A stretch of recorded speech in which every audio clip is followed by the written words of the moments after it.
En una ocasión, un joven carretonero del pueblo de Motún, Yucatán, conoció las ruinas de la gran ciudad maya de Chichén Itzá.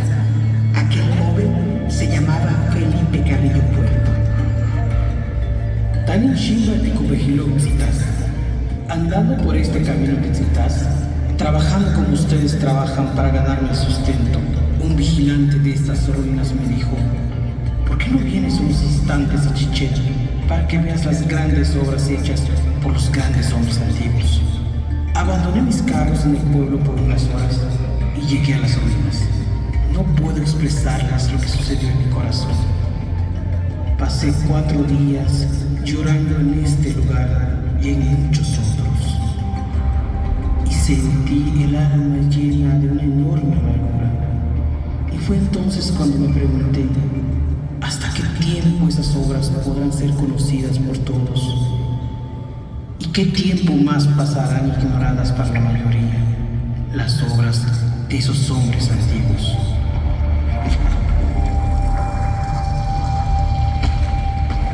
Cuenta el Popol Vuh la mitología maya del pueblo de los quichés. Cuenta la creación de los hombres del maíz. Yunzilo, Apsitzaho, Apato Tepeu, Yetel Yucumaz. Los progenitores, los creadores y formadores de Tepeu y Yucumaz hicieron a los hombres. De tierra, de lodo, hicieron la carne del hombre. Pero vieron que no estaba bien, porque se deshacía, estaba blanda, no tenía movimiento, no tenía fuerza, se caía, no movía la cabeza, no podía ver hacia atrás. Al principio hablaba, pero no tenía entendimiento. Se humedeció dentro del agua y no se pudo sostener. Entonces los creadores, los formadores, desbarataron y deshicieron su obra, y enseguida dijeron: hay que reunirse y encontrar los medios para que el hombre que formemos, el hombre que vamos a crear, nos sostenga y alimente, nos invoque y se acuerde de nosotros. A continuación vino la adivinación, la echada de la suerte con el maíz y el cité, y fueron hechos los muñecos labrados de madera. Se parecían al hombre y hablaban como el hombre. Poblaron la superficie de la tierra. Existieron y se multiplicaron. Tuvieron hijas, tuvieron hijos los muñecos de palo, pero no tenían alma ni entendimiento. No se acordaban de su creador. Caminaban sin rumbo y andaban a gatas. Sus piedras de moler, sus vajillas de barro, sus ollas, sus perros, sus pavos, todos hablaron. Todos, tantos cuantos había, manifestaron. Nos hicieron daño, nos comieron, les toca el turno, serán sacrificados. Y dicen que la descendencia de aquellos son los monos que existen ahora en las selvas. Por esta razón, el mono se parece al hombre. He aquí el comienzo de cuando se celebró consejo acerca del hombre, de cuando se buscó lo que entraría en la carne del hombre. De Pashil, de Cayalá, así llamados, vinieron las mazorcas amarillas y las mazorcas blancas. Estos son los nombres de los animales que trajeron la comida: yak, utiú, quel, hilo, gato del monte, coyote, cotorra y cuervo. Y de esta manera se llenaron de alegría, porque habían descubierto una hermosa tierra llena de deleites. Abundante en mazorcas amarillas y mazorcas blancas, y abundante también en mucho cacao. Innumerables los zapotillos rojos, las frutas, los frijoles, la miel. Los animales enseñaron el campo. Y moliendo entonces las mazorcas amarillas y las mazorcas blancas, hizo Ishmocané 9 bebidas. De maíz amarillo y de maíz blanco se hizo su carne. De masa de maíz se hicieron los brazos y las piernas del hombre. Únicamente masa de maíz entró en la carne de nuestros padres, los 4 hombres que fueron creados. Esto hicieron los progenitores de Tepeu y Cucumaz, así llamados. Entonces tuvieron apariencia humana y hombres fueron. Hablaron, dijeron, vieron, oyeron, anduvieron. Hombres buenos, hermosos, rostros de varones. La memoria fue, existió. Entonces existieron también sus esposas, vivieron sus mujeres. Los dioses celebraron consejo.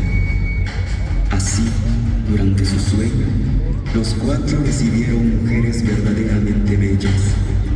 Cuando se despertaron, sus mujeres existieron. Sus corazones se regocijaron al instante a causa de sus esposas.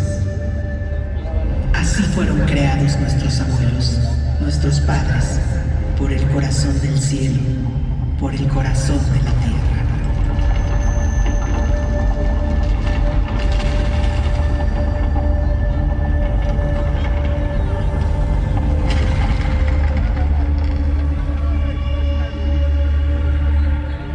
La civilización maya floreció en lo que hoy son los estados de Yucatán, Quintana Roo, Campeche, Tabasco y Chiapas, los países de Guatemala y Belice y el occidente de Honduras y El Salvador.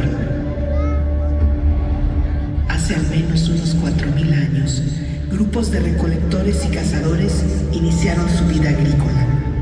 Con el tiempo, fueron creando sus propios caracteres culturales, ocuparon una mayor extensión territorial y se intensificó el intercambio cultural y comercial con otros pueblos mesoamericanos. Los antiguos mayas construyeron decenas de ciudades-estado con imponentes centros ceremoniales como Palenque, Uxmal, Yaxchilán, Chichén Itzá, Tikal, Calakmul, Toniná o Bonampak.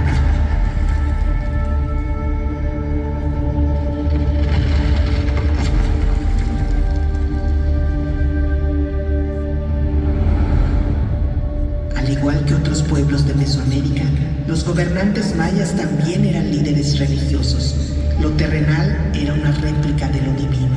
El soberano era el intermediario entre el dios patrono y la colectividad, por lo que era tenido por sobrehumano. La mayoría de la población se dedicaba a la siembra de maíz, frijol, calabaza, chile, tomate y cacao. El tributo que entregaban alimentó a la clase dirigente y a los constructores y escultores de los recintos ceremoniales, artesanos, pintores y escritores de los códices, quienes crearon un arte esplendoroso.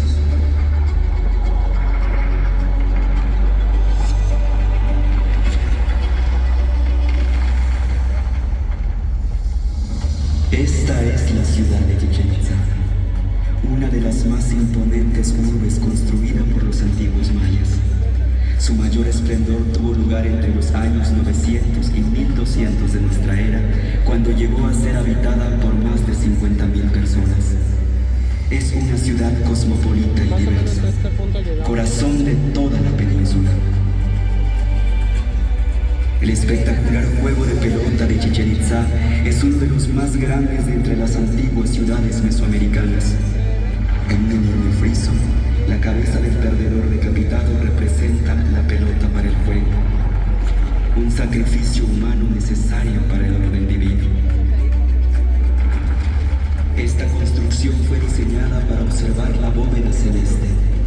Los antiguos mayas fueron grandes observadores del universo y desarrollaron avanzados conocimientos matemáticos, siendo de los primeros pueblos del mundo en utilizar el cielo.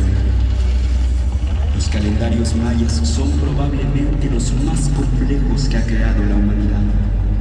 Calcularon con gran exactitud el año solar, el ciclo lunar, los eclipses y el movimiento de Venus.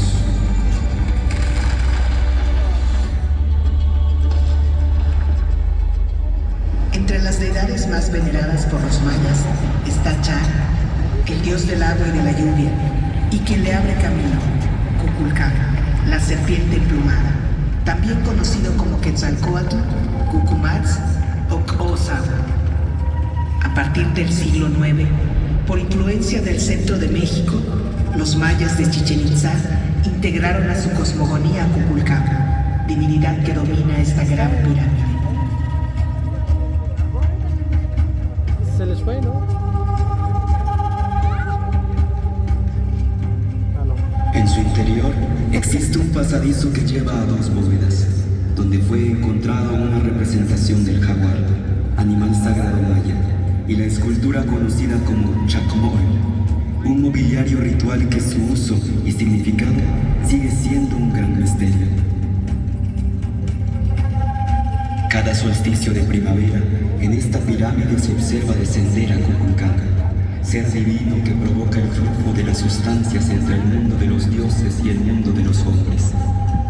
Es el extractor. Como viento abre camino a las lluvias, como Venus abre camino alternadamente al sol y a las sombras de la noche. Como señor de los árboles cósmicos abre el camino calendárico a los dioses transformados en tiempo. Extrae al género humano y al niño que nace. Extrae para el pueblo la luz, el calor y el alimento. Kukulcán sostiene el cielo.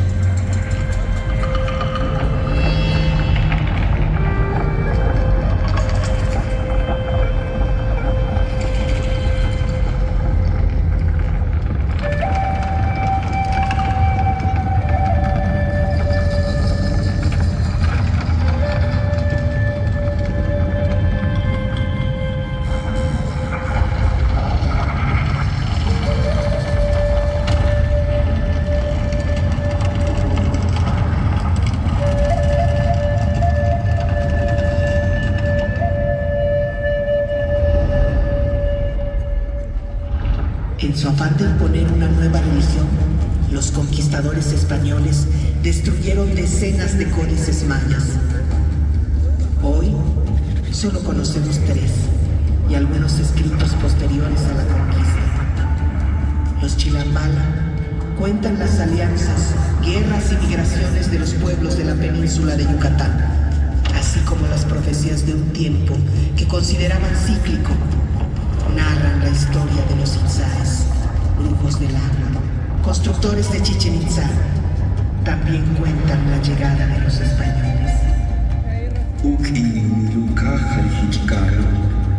Será el comenzar de los ahorcamientos, el estallar del fuego en el extremo de los brazos de los blancos, cuando caiga sobre la generación de los hermanos menores el rigor de la pelea, el rigor del tributo, cuando les venga la gran entrada del cristianismo, cuando comience el mucho trabajar en los pueblos y la miseria se establezca en la tierra, cuando se extienda por toda la tierra la palabra del Dios de los cielos, solo de pecado hablará, solo de pecado será su enseñanza, inhumanos serán sus soldados, crueles sus mastines bravos.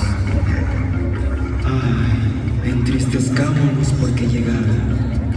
Ay del Itzá, brujo del agua, que sus dioses no valdrán jamás.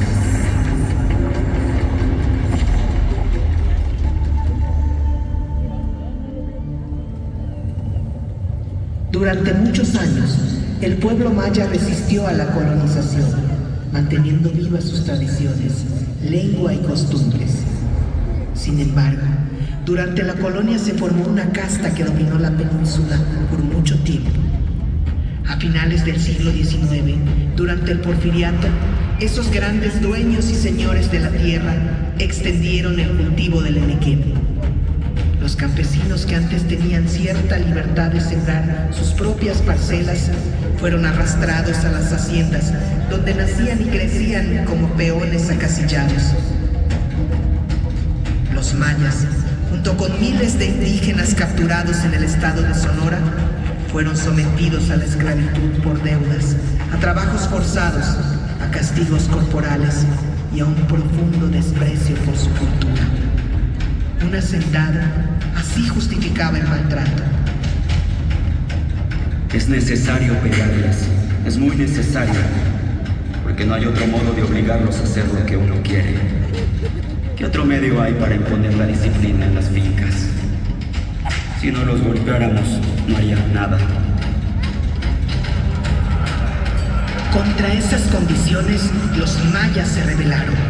Cuando triunfaron los revolucionarios del norte contra la dictadura de Victoriano Huerta, en Yucatán, las cosas comenzaron a cambiar.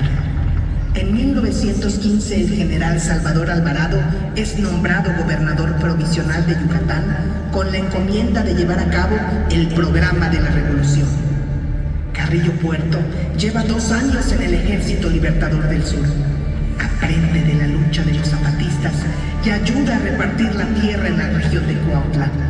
Allá andaba cuando recibe noticias de su tierra. Me avisan que el general Alvarado está repartiendo tierras entre los mayas. Yo estoy muy contento aquí, ayudando a que los campesinos de Morelos reciban también sus tierras. Pero aquí tienen a Zapata, así que yo no hago falta. Me voy a Yucatán. El gobierno de Alvarado suma a Carrillo Puerto a la tarea de repartir tierras en Motul. La participación del pueblo crece. Se realizan encuentros de obreros y campesinos. Se convoca al primer Congreso Feminista de México y se funda el Partido Socialista de Yucatán. Al frente de este partido, Carrillo Puerto organizó las ligas de resistencia. Poblado por poblado, en caseríos y haciendas, al grito de tierra y libertad, se organizaron miles de indígenas mayas. En 1917, los socialistas yucatecos ganaron las elecciones. Un trabajador ferrocarrilero es elegido gobernador y Carrillo Puerto diputado. Las fuerzas desatadas provocan algo imposible de imaginar años antes. En Motul se reúnen los hombres del maíz. Dirigentes de todas las regiones de Yucatán dan su voz. Hay que sembrar maíz y ser autosuficientes. Hay que regenerar la comunidad, reanimar la cultura y recuperar la dignidad.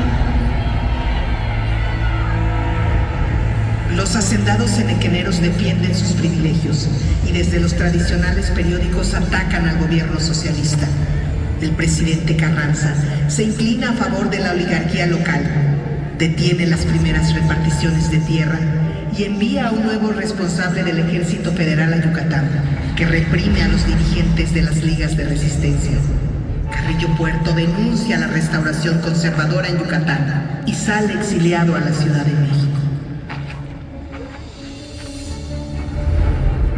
Cuando es derrotado Carranza, los hacendados de Yucatán ya no tienen el apoyo del centro y Carrillo Puerto regresa a su tierra. En el puerto de Progreso lo recibe una multitud. En 1921, los socialistas en Yucatán se vuelven a organizar. Las ligas de resistencia crecen al llamado de Carrillo Puerto, que recorre todo el estado como candidato a gobernador. Antes de las elecciones, en el pueblo de Izamal, los dirigentes de las ligas se reúnen en un segundo congreso. Algunos que solo hablan maya o no saben escribir. Trazan sus objetivos, a los que llaman nuestras utopías. Se proponen la expropiación de las tierras de las haciendas y distribuir sin intermediarios los frutos del trabajo. También acuerdan promover las demandas feministas y desterrar los prejuicios que han esclavizado a las mujeres. El pueblo maya vota abrumadoramente por su curún Felipe, como le llaman, hermano Felipe. En la Plaza Grande de Mérida, el nuevo gobernador dice ante miles de personas: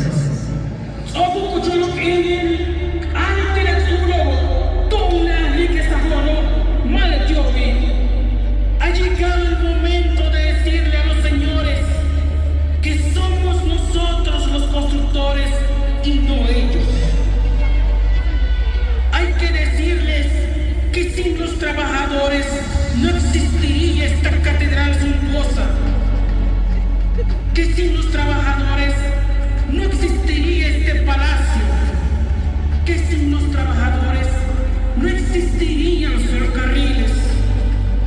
Compañeros, la tierra es de ustedes que han nacido aquí, que aquí han crecido, que aquí han gastado su vida encorvados en el campo, cortando pencas para el amo que se apoderó de la tierra. En los 2 años que duró el gobierno de Carrillo Puerto, la justicia se abrió paso. 80,000 familias mayas reciben sus parcelas en tierra común. Todos los jueves va el gobernador a los pueblos a firmar la restitución de las tierras a sus dueños originarios. Los peones se mudan de las grandes propiedades donde vivían y construyen sus hogares en los pueblos. Carrillo Puerto abre escuelas, funda la Universidad del Sureste, inaugura carreteras e inicia los trabajos de restauración de Chichén Itzá. Y no se detiene. Promueve el idioma maya, que se enseña en las nuevas escuelas. Reparte miles de libros en las comunidades, entre estos el Popol Vuh y el Chilambala. Quiere animar la cultura en todos los pueblos y las ligas son el espacio comunitario para la organización. Por esos días, Carrillo Puerto escribe: Cada liga tiene una banda o orquesta, ya que nuestra gente es demasiado triste y tiene que aprender a cantar y bailar no solo sus bellas canciones, sino también otras danzas más alegres y tonadas más libres. Ellos han sido esclavos por tanto tiempo que han olvidado cómo jugar. Los esclavos no juegan y las personas que juegan no son esclavos. El futuro de Yucatán pertenece a los mayas.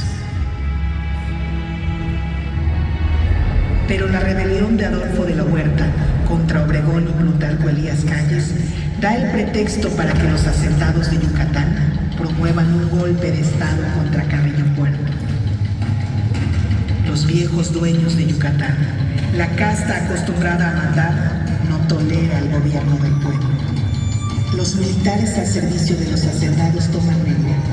Carrillo Puerto, con sus colaboradores más cercanos, viaja a Gatún, mientras los golpistas los persiguen. En la estación del tren de su pueblo los reciben miles. El pueblo no está armado y Carrillo Puerto quiere evitar una masacre. Entonces pide a la gente que regrese a sus casas.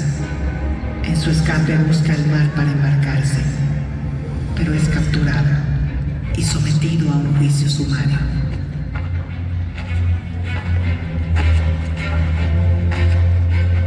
Hace 100 años, un 3 de enero de 1924, frente a un pelotón de fusilamiento en el cementerio de Mérida, es asesinado Felipe Carrillo Puerto, el dragón de los ojos verdes, junto a sus compañeros.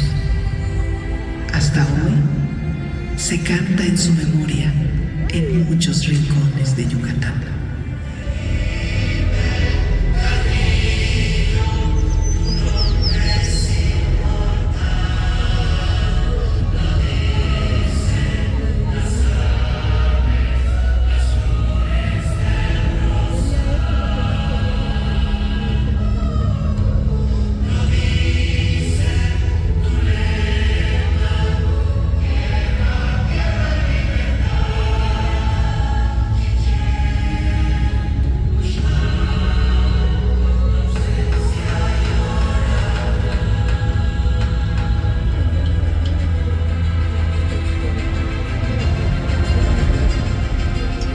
Más de 1000 años después de construir esta gran pirámide, 100 años después de la revolución de Carrillo Puerto, las mujeres del maíz, los hombres del maíz, los indígenas mayas, siguen construyendo sus propios caminos.